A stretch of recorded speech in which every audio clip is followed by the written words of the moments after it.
रजनी को बचपन से ही पेंटिंग का बहुत शौक था। वो हमेशा से ही पेंटर बनना चाहती थी, पर उसके माँ और पिताजी ने उसको कभी भी इस चीज के लिए सपोर्ट नहीं किया और उसकी शादी नीरव से हो गई। नीरव रजनी को बहुत प्यार करता था, पर रजनी हमेशा चुपचाप ही रहती। वो इस शादी से खुश नहीं थी। वो ये शादी नहीं करना चाहती थी। उसे तो हमेशा से पेंटर जो बनना था। अपने इस सपने को वो नहीं पूरा कर पाई, इसलिए वो हमेशा उदास रहती थी। रजनी, बहुत ही बढ़िया फिल्म लगी है, कल देखने चले? नहीं जी, कल मुझे बहुत काम है, मैं नहीं जा पाऊंगी। अच्छा तो कोई बात नहीं, संडे को चलते हैं। देखिए, मुझे फिल्म देखना पसंद नहीं है, आपको जाना है तो चले जाइए। नीरव को मना करके रजनी वहां से चली जाती है और अपने बैग को खोलकर उसमें बंद पड़े ब्रश और कलर्स को देखकर रोने लगती है। रजनी, चलो ना कहीं बाहर खाने चलते हैं, कुछ तुम्हारी पसंद का। जी, मुझे नहीं जाना, मेरी तबीयत ठीक नहीं है। रजनी वहां से चली जाती है।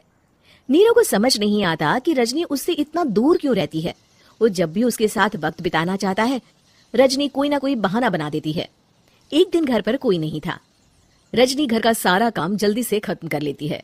घर पर अकेले होने के कारण वो सोचती है कि वो आज पेंटिंग करेगी। वो अपने कमरे में जाकर पेंट ब्रशेस और कलर्स निकालकर जैसे ही कलर मिक्स कर रही होती है कि दरवाजे पर बेल बज जाती है। अब कौन आ गया इस वक्त? इतनी मुश्किल से तो मुझे पेंट करने का मौका मिला है।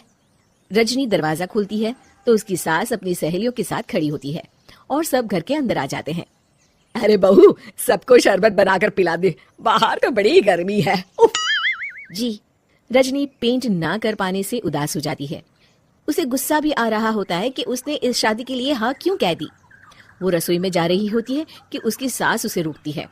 बहू, सबके खाने का भी इंतजाम कर लेना, आज का लंच तो ये सब यहीं करेगी। हाँ। रजनी बिना कुछ कहे रसोई में चली जाती है। सबके लिए खाना बनाती है। सब खाना खाते हैं और रजनी घड़ी देखती है कि ये सब कब जाएंगे ताकि वो अपनी पेंटिंग कर सके। जब शाम होती है तब सब चले जाते हैं अपने घर। अरे बहू, सब तेरे खाने की तो बहुत तारीफ कर रहे थे, सबको बहुत अच्छा लगा खाना। आपको मुझे सुबह बताना चाहिए था ना कि आपकी सहेलियां आ रही हैं। पता भी है कितना वक्त लगा सारा खाना बनाने में। अरे बहू, तू ऐसे कैसे बात कर रही है मुझसे? तो और कैसे बात करूं? मैं इस घर की कोई नौकरानी नहीं हूं कि इतना काम करूंगी। रजनी अपने कमरे में जाकर दरवाजा बंद कर लेती है। शाम को जब नीरव आता है तो उसकी माँ उसे पूरी घटना के बारे में बताती है। क्या रजनी ने आपसे इस तरह बात की माँ? हाँ, और पता नहीं उसे क्या हो गया है, शाम से बाहर भी नहीं आई है। मैंने तो कई बार आवाज दी, खाना भी नहीं खाया उसने। तू ही बात करके देख ले बेटा। नीरव अपने कमरे का दरवाजा खटखटाता है। रजनी, दरवाजा खोलो, मैं हूँ। रजनी दरवाजा खोलती है और फिर वापस जाकर अपने बिस्तर पर लेट जाती है। रजनी, माँ से बात करने का ये क्या तरीका है? मैंने कोई गलत बात नहीं की है। अरे तुम क्यों ऐसे बर्ताव कर रही हो सबके साथ? क्या तुम इस शादी से खुश नहीं हो? रजनी कुछ नहीं बोलती। अरे बताओ मुझे रजनी, क्या ये शादी तुम्हारी मर्जी के खिलाफ हुई है? हाँ, मैं ये शादी कभी नहीं करना चाहती थी। तुमसे क्या, मैं किसी से भी शादी नहीं करना चाहती थी। रजनी रोने लगती है। चुप हो जाओ रजनी, बताओ मुझे, तुम क्यों नहीं करना चाहती थी शादी? रजनी बेड के नीचे से अपने पेंटिंग्स, कलर्स, ब्रश, पेपर्स निकालती है। इतने में उसकी सास भी कमरे में आ जाती है। ये देख रहे हो, ये थे मेरे सपने। मैं पेंटर बनना चाहती थी, पर माँ पापा ने कभी सपोर्ट नहीं किया और मेरी शादी करवा दी। मेरे सारे सपने टूट गए। हर वक्त बस गुस्सा आता रहता है मुझे। मैं जानती हूँ कि आप लोगों की इसमें कोई गलती नहीं है, पर मैं क्या करूं, मुझे समझ में नहीं आता। रजनी फूट फूट कर रोने लगती है। मुझे माफ कर दीजिए, आप दोनों के साथ मैं बहुत बुरा बर्ताव कर रही हूँ। अरे रजनी बेटा, चुप हो जाओ तुम।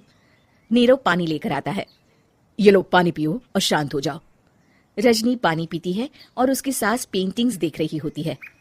अरे नीरव, हमें तो पता ही नहीं था कि हमारी बहू कलाकार है। अरे कितनी अच्छी पेंटिंग्स बनाई है, देखो तो। ये वाली तो मैं अपने कमरे में ले जाऊंगी। आपको ये पेंटिंग्स अच्छी लगी? अच्छी नहीं, बहुत अच्छी लगी। और तुमने हमें बताया क्यों नहीं? तुम जब चाहे पेंटिंग कर सकती हो रजनी। हम तुम्हारे सपनों को पूरा करने में तुम्हारा पूरा साथ देंगे। हाँ बेटा, हम कला की कद्र करते हैं। हम कलाकार तो नहीं, पर मुझे गर्व है कि मेरी बहू एक कलाकार है। रजनी, नीरव और सास तीनों